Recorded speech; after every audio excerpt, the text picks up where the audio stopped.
నమస్తే, సంతోష్ బ్లాగ్కి స్వాగతం. రేపు పూర్తి చంద్రగ్రహణం గురించి ఎక్స్ప్లెయిన్ చేస్తానండి. ఏటి చెయ్యాలి, ఏటి చేయకూడదని ప్రతి ఒక్కరికి చెప్పాలనుకుంటున్నాను. ప్రతి ఒక్కరు ఇంట్రెస్ట్ మీద ఈ వీడియోని లాస్ట్ ఎండింగ్ దాకా చూడండి. స్కిప్ చేయకుండా చూస్తే మీకు అర్థమవుతుంది. రేపు మార్చి 3 మంగళవారం రోజు పాల్గొన పౌర్ణమి, హోలీ పౌర్ణమితో పాటు సంపూర్ణ చంద్రగ్రహణం కూడా వస్తుంది. సాధారణంగా మంగళవారం రోజు ఇల్లుని, పూజ గదిని అంటే శుభ్రంగా చేయకూడదని నియమం ఉంది కదా. అది మంగళవారం రోజు సాయంకాలం ఇల్లు శుభ్రం చేయవచ్చా, స్నానం చేయకముందా, స్నానం చేసిన తర్వాత ఆ నియమాలను ఏ సమయానికి పట్టు స్నానం, ఎరుపు స్నానం చేయాలి, గ్రహణ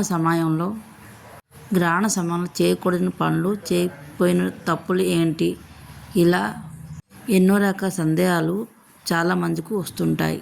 ఈ సందేహాలని పురాణాలు, ధర్మశాస్త్రాలు ఏం చెప్తున్నాయో ఈ వీడియోలో మనం చూద్దాం. మంగళవారం రోజు కుజుడు అంటే స్థానం కాబట్టి ఆ రోజు పూజలు జరపడము, ఇల్లు శుభ్రం చేయడం అన్నీ చేయకూడదు అని ధర్మ సందేశాలు చెప్తున్నాయి. కానీ మన గ్రహణ సమయాల్లో చేయొచ్చా లేదా అది కొంచెం వివరంగా తెలుసుకున్నాం. ఓకే, గ్రహణ కాలంలో ఇది అశోచం అంటే మహిళా కాలం అని పురాణాలు చెప్తున్నాయి. అంటే గ్రహణం ఇడిచిపెట్టిన తర్వాత మనము ఇల్లుని శుభ్రం చేయవచ్చా లేదా అని ప్రతి పురాణాల్లో చెప్తున్నాయి. గ్రహణమైనా ఏదైనా సంఘటన జరిగినా అలాంటి రోజుల్లో వారాలు మనం చూడకూడదు. రేపు నిశ్చింతంగా మంగళవారం రోజు ఇల్లుని శుద్ధి చేసుకోవాలి. గ్రహణం విడిచిన తర్వాత పూజ గది మళ్ళీ ఇల్లును శుభ్రం చేసుకోవాలి. ఒకరికి సందేశం రావచ్చు. అంటే కొన్ని పద్ధతులు ఏంటంటే కొన్ని దేశాల్లో, కొన్ని ఏరియాలో మనకి స్నానం చేసిన తర్వాత మనం ఇల్లు శుద్ధి చేయాలి. కొన్ని ప్రదేశాల్లో శుద్ధి చేసిన తర్వాత స్నానం చేయాలి. అది ప్రతి ఒక్క ధర్మ సందేశం అండి. ప్రతి ఒక్కరు మనం ఇల్లు శుద్ధి చేయకముందే స్నానం చేసి ఇల్లు శుద్ధి చేయాలి. ప్రతి ఒక్కరు ఎప్పుడైనా సరే ఇల్లు స్నానం చేయకముందు చేయకూడదు.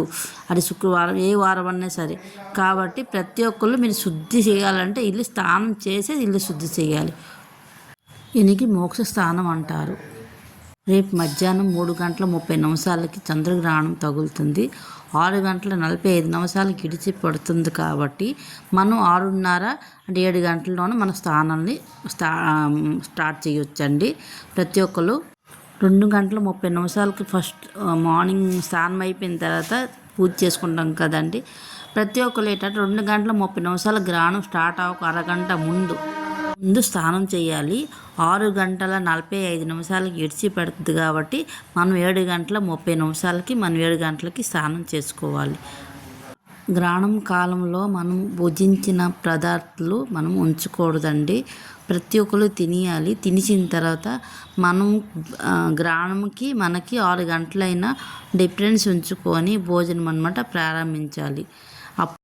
గ్రహణం సమయం ముందు ఏ పదార్థాలను, వంట పదార్థాలు ఉన్నటువంటి ఆ గ్రహణం ఇడిచిపెట్టిన తర్వాత అది తినకూడదు.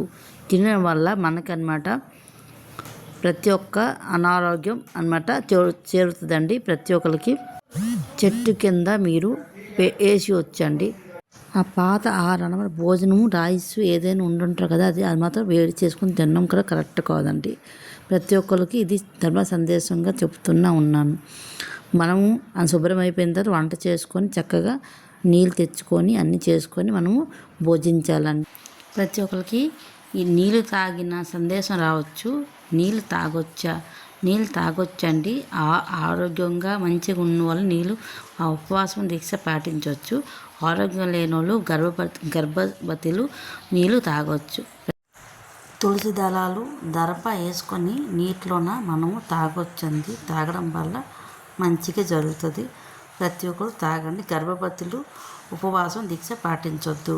గ్రహణం సమయంలో విష్ణు సహస్రనామం, లలిత సహస్రనామం, గాయత్రి మంత్రం, ఓం నమఃశివాయ మంత్రం, మృత్యుంజయ మంత్రం జపించడం వల్ల అనేకమైన ఫలితాలు, ఆరోగ్యంగా బాగుంటామండి. ప్రతి ఒక్కరు లైక్ చేయండి, షేర్ చేయండి, సబ్స్క్రైబ్ ఛానల్ కామెంట్ చేయండి.